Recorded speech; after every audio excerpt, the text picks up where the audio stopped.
Ladies and gentlemen, boys and girls, welcome back. My name is Fizz. In today's video, we're going to be showcasing and explaining and teaching you everything you need to know about the brand new Genesis Part 2 Maewing. Alright, so before we get into its kit and everything, let's just quickly go through its taming, because I know a lot of people are just here for that. We're going to get right to the point. Let's get right to the basics on it. And speaking of basics, its favorite kibble is basic kibble. Our missing crew called this duck-billed glider a Maewing. They genetically engineered it to be a wet nurse and surrogate parent for all kinds of baby animals. Babies supposedly find their milk irresistible. And also you could use mutton. I prefer it, well, it depends really. If you got a sheep around, just kill a sheep and use the mutton. And I highly recommend using the new harpoon net launcher ammo. It's very easy. You just build it. It's like at level 58. You equip it to the harpoon, you shoot the Maewing, boom. You can use a primitive bow. It takes like a couple hits and boom, it's knocked out. They are specifically designed to be an early game tame, and they're super easy. They're very good for getting around, and for late game they are a farming asset with being able to take care of your babies. And yeah, it's crazy. All right, so let's actually start talking about the Maewing and its abilities and what it actually does. So it's a semi-aquatic mammal. Its abilities are ranging from flight and hover and belly flops. Pretty cool. So let's start with the belly flop. So the belly flop is really interesting, as it's kind of an AoE knockback when it's on the ground. All you need to do for PC, I don't know what console's commands are, very sorry. PC is hold right click on the ground, and basically it will do a big splash AoE and knocking creatures back. It's not a lot of damage. This is not a fighter creature. This is more of a utility creature, okay? So don't think of it doing a lot of damage. Its left click is also a bite ability. Nothing too special about that. Now its space ability is, and this is where it gets really interesting. So it's kind of like a spring. It has a charge jump that you can basically hold and then let go for a huge massive jump boost. And basically when you're in the air, you hit shift on keyboard, and basically you can now glide around freely.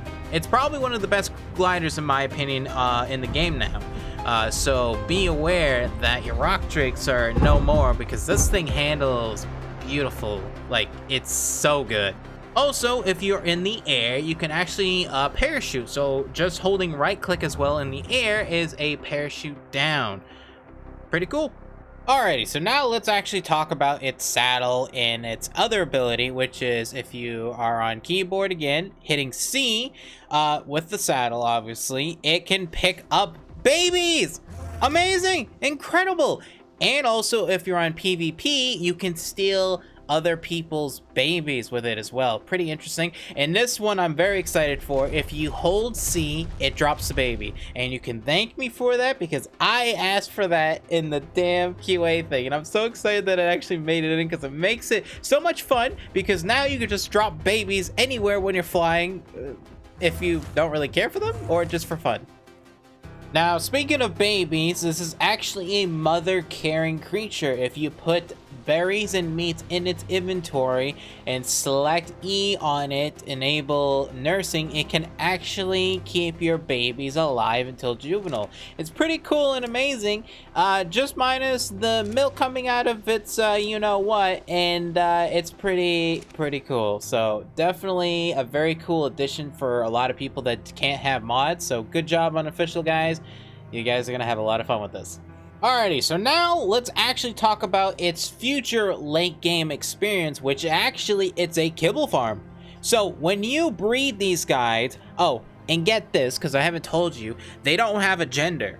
So you can technically mate them infinitely. Obviously they're gonna have a cooldown on their mating timers, but basically they're gonna produce different kinds of eggs that are a representation of different kibbles. But you can still hatch those eggs to be new Maewings if you want to.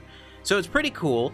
And they have every single regular kibble, simple kibble, special kibble. Like, it's kind of cool. So late game, this is going to be like a huge factory farm of farming all these different eggs for your kibble farm. And this kind of defeats, you know, taming any other creature anymore. This is it. Alrighty, well, ladies and gentlemen, boys and girls, that is the Maewing, one of the best new early game creatures, to be honest, ever probably released. It's so good because it has a purpose for the early game, and then it has a bigger purpose for the late game and mid game. It's literally the best overall creature Wildcard has honestly released in a couple of years, to be honest. It has a purpose early and late. It's so good. So if you guys like the video, make sure you like, subscribe, and follow. I do have a server up if you want to join, and if you don't own the season pass, well, you can just enter my giveaway on my Discord. You should go do that, and also join my server because we have so many people playing. It's so cool. We have a cluster. Well, to be honest, Genesis doesn't need that. But anyways, my final thoughts. I love this creature, and you all should go get one on day one. So thank you guys so much for watching. Hopefully you enjoyed. We'll see you guys on the next one.